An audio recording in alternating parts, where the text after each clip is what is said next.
तो सभी नहीं भ्रम में पड़ रहा सारा संसार यहां से। यह बात समझने की है। इसे ही सत्संग की सार कहें।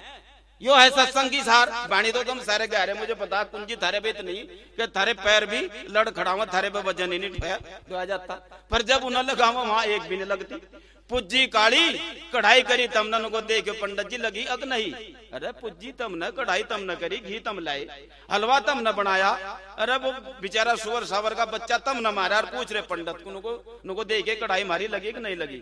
वो कह रहा नुको भाई लगी नहीं रहे दोबारा करो। बच्चा भी थारी और मर रहे तम सदियों से और थारे पर लगानी नहीं आई। खारी माल थारा वा काली और बता रही उसे जाकर नुको लगी नहीं मेरी कढ़ाई।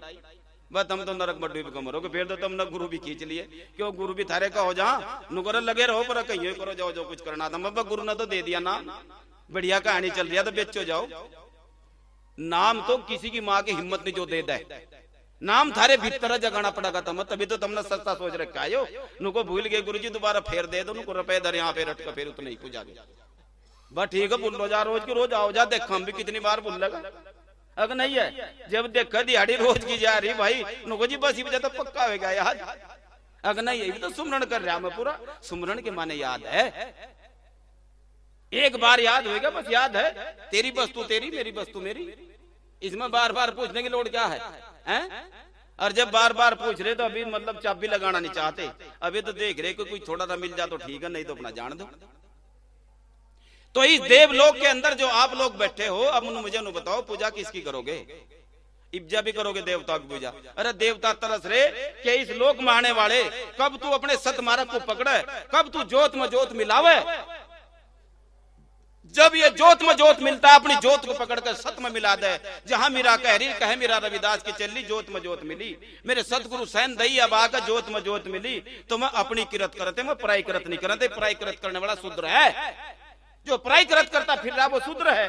ना यहाँ गुरु मिल रहा ना चेला दोनों का लालच खेला दांव और दोनों जाएंगे मझधार में चढ़ पत्थर की नाव दोनों पशु बनाएंगे।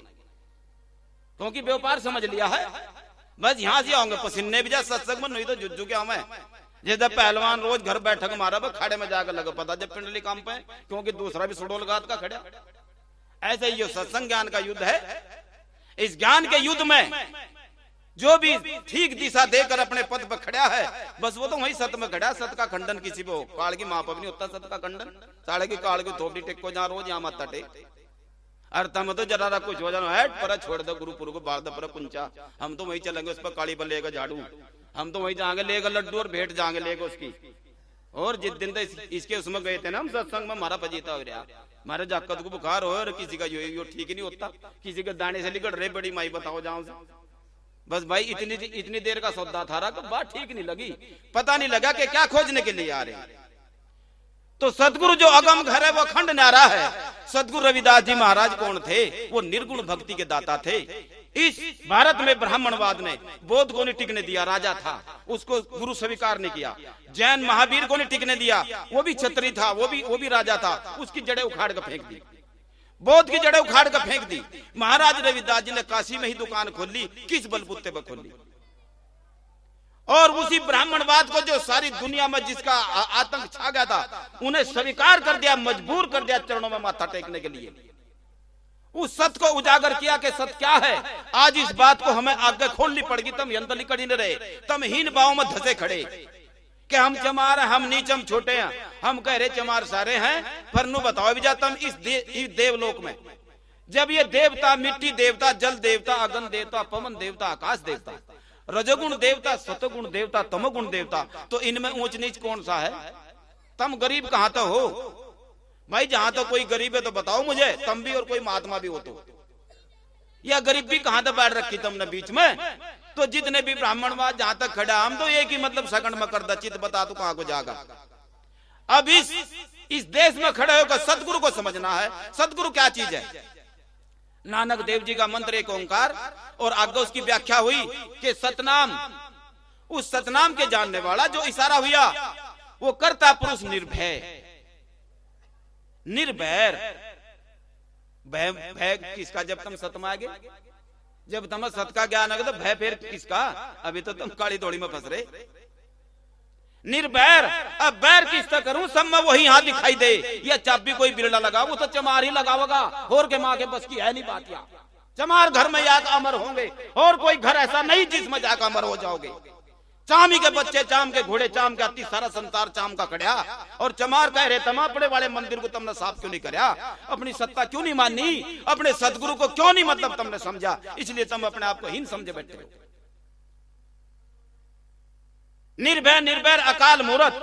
सदगुरु जो है वो काल के अंदर नहीं, काल से अलग है, वो काल जयी है, वो कालातीत है, तभी तो सदगुरु कह रहे उसे। जैसे मंत्र दिया आनंद सिखों ने मंत्र दिया कि सत श्री अकाल, के भाई जो शाश्वत है सदा सत है वो काल से बाहर है, हम काल के अधीन है, क्योंकि हम मनरूप हैं, हमारी जो एनर्जी वो विचार बन करके अधोगमन है, इसलिए हम काल में है। सतगुरु काल से परे वो सत है, इसलिए उसी के साथ जुड़ते रहिए। सत श्री अकाल।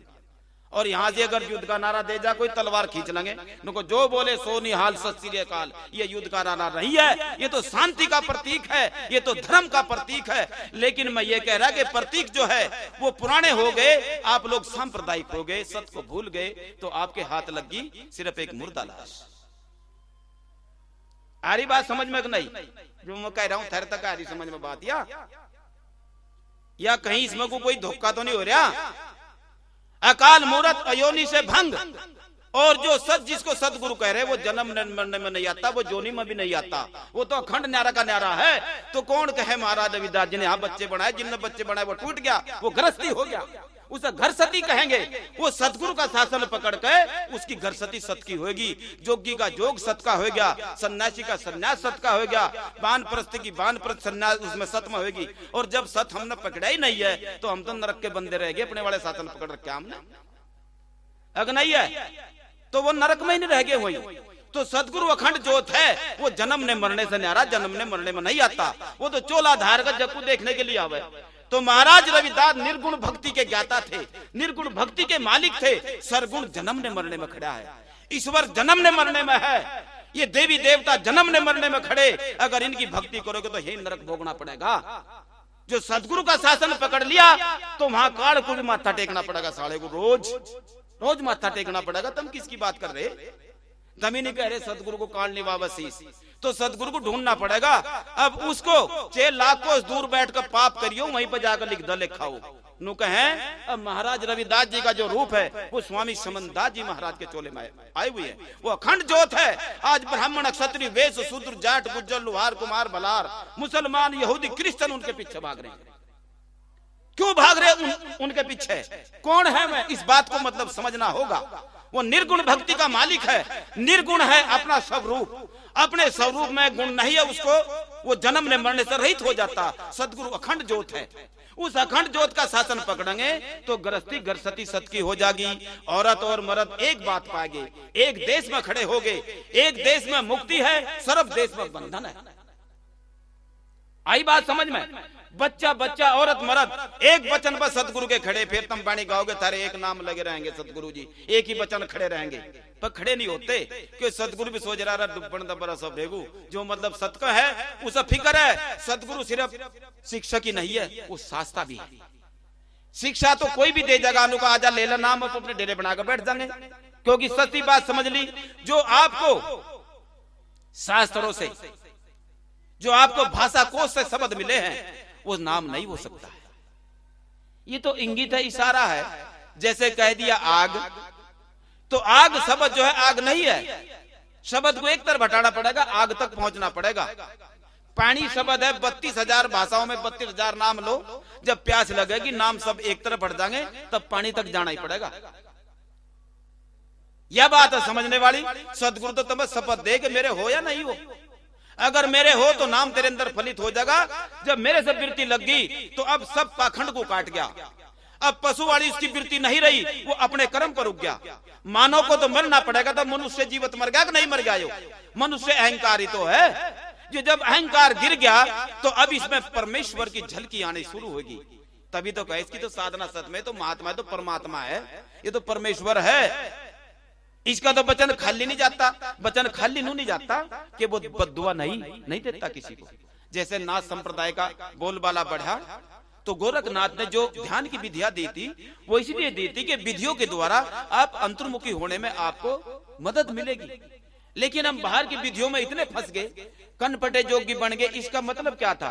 यदि यहां से कान फाड़ते ना, ये चीज यहां से फाड़ते हैं, तो ये यहूदी लोग 14 दिन के बच्चे के कान को फाड़ते हैं, तो एनर्जी हमारी टकरा कर सिद्धि दिमाग पर टक्कर मारती है।